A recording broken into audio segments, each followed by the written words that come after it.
Okay, we now want to bring the focus back to the UK. And to kick off, we'll start with Jim Skea and then Nick Maybe to get our juices going. Open up to one or two questions, and then I'd like to bring in the rest of the panel comment.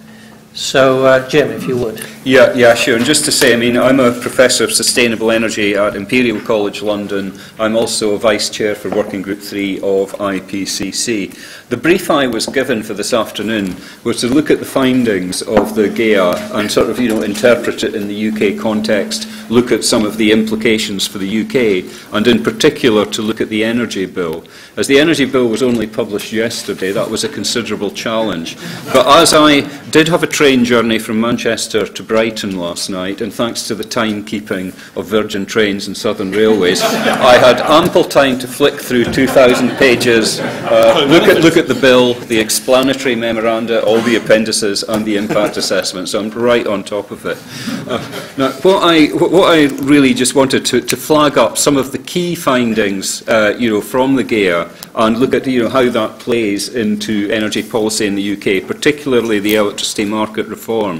And I think for me, one of the key themes for GEA has been the theme of transformation. And in the discussion, there was quite clearly this sort of tension between what you might see as the normative approach, where you say this is what we need to do in terms of access and climate change, versus the more exploratory approach, which I think Martin Haig from Shell was sort of hinting about.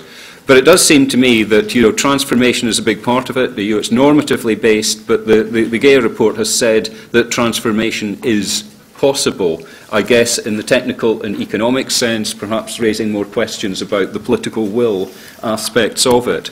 But I think the reason why that's important from the context of the energy bill is that the energy bill is aspiring to be transformational as well in the way that the electricity system operates. It's been said by ministers that it would be the biggest change in the way that the electricity markets operate since privatisation back in 1990, and I think that's right. Now, for many of us who've been sort of commentators and looking at the process, we read the party manifestos, we read the coalition agreement, but it was only when the white paper came out that the dawning realised, God, they are really serious about this, about going on to do it.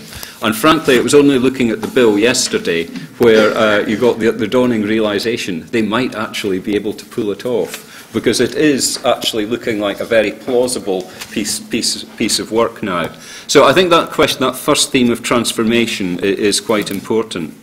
I think another theme that comes through is about the importance of the power sector in this whole decarbonisation agenda. Both decarbonising the power sector, because we can do it, it can be done at a reasonable economic cost, but it goes also with greater electrification of the energy economy as well. That's part of that picture that's really picked up in GEA. And I think, the key thing is low carbon technologies tend to be high capital cost, low running cost, renewable energy, nuclear, etc. And there, what the energy bill is really doing is giving a basis for giving some confidence to investors that that kind of investment can actually be made to fly.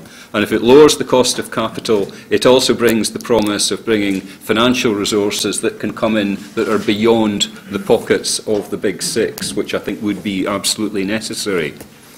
Now, there's one key finding of the GEA which I really would probably stress more than any other one, which is the one about the importance of stable policies and investment climates that are stable. And that is obviously very much the objective of the energy bill. The contracts, feed-in tariffs through contracts for differences, many of us have argued you could have done it in a rather simpler way with a direct feed-in tariff, but nevertheless it will provide the kind of stability and the price signal that people need if they're going to make these kinds of investments. I think worthwhile saying, when you go through this big change, you can't make an omelette without breaking some eggs, and the process of running through electricity market reform will necessarily create some uncertainty as it goes through, but the more details we see of the bill, I think the more confidence you get that that this could actually work.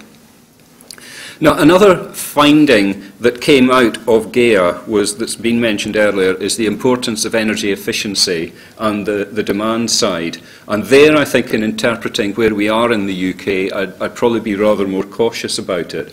There is an aspiration to bring efficiency and the demand side into the electricity market reform, but quite frankly, the clarity about how that might be done is not there at the moment. It's consultations, it's ideas, it's not necessarily clear how that will actually happen. And perhaps the other thing to remember there, just to step away from the energy bill now, is to recall that the other sort of flagship policy in the energy area is the Green Deal, which is running through at the moment, which many of us have actually been more sceptical and more critical about than about the electricity market reform process. It's based on the premise that the biggest obstacle to investment in energy efficiency is the upfront cost. I don't deny that that is a barrier, but there are many other barriers around that any energy efficiency initiative is really going to need to address. When you walk into customers and offer them things for free and they won't take it, you can see the upfront cost is not necessarily the only barrier there. Now, the one way that I would connect actually the Green Deal back to some of the findings of GEA was actually the emphasis on the importance of capacity building. Because although I have some scepticism about the primacy of the upfront costs as the barrier, what the Green Deal will also do, I think, is raise capacity and skills around the ability to deliver energy efficiency in the UK. Accreditation for suppliers and assessors, trying to give more trust and confidence in the public, in the people who enter their homes and make significant differences is an important factor. And when you see people like Birmingham City Council getting involved as a Green Deal provider, you see the prospect of something substantial happening on the ground. So the capacity building side of the Green Deal, I think for me, it seemed to be a little bit peripheral. For me, it's probably the most important lasting legacy, actually, of this going through. I'd just finally like to say something about research and development. It was something we talked a bit about at the media briefing earlier in the afternoon, because you are going to need R&D to take you there in the long term. And we were actually pointing out, I think both Naki and myself, that if you look at the graphs of expenditure on energy R&D, it's not a straight line that goes either up or down. If you look over 30 years, it's a wonderful U-shaped curve. And we're actually climbing out again and getting a bit of a renaissance in energy R&D that's taking place both in the public sector and the private sector. And the mix of spending is different from it was in the past. It's heavily concentrated on renewables and energy efficiency, to broad technology thrusts that are very much emphasised in the GEA. And very, very last comment, and I'll say it with my IPCC hat on, I think the timing of this is really very good, because the fifth assessment report, the writing of it is underway. The second order draft, which will go out to governments for review, is under preparation. And this comes at a brilliant time to actually fit into that process. There's lots of literature to cite. It's organised and systematised the literature in a very helpful way. And if that IPCC report can feed into COP21, if I've got the numbers right, in 2015, you tend to lose count after a certain number of birthdays, I guess. The timing for it is good for the Durban platform process. So I think they've got to be congratulated on the timing as well as the biblical content in terms of both authority and volume. Thank you. Thank you very much, Jim.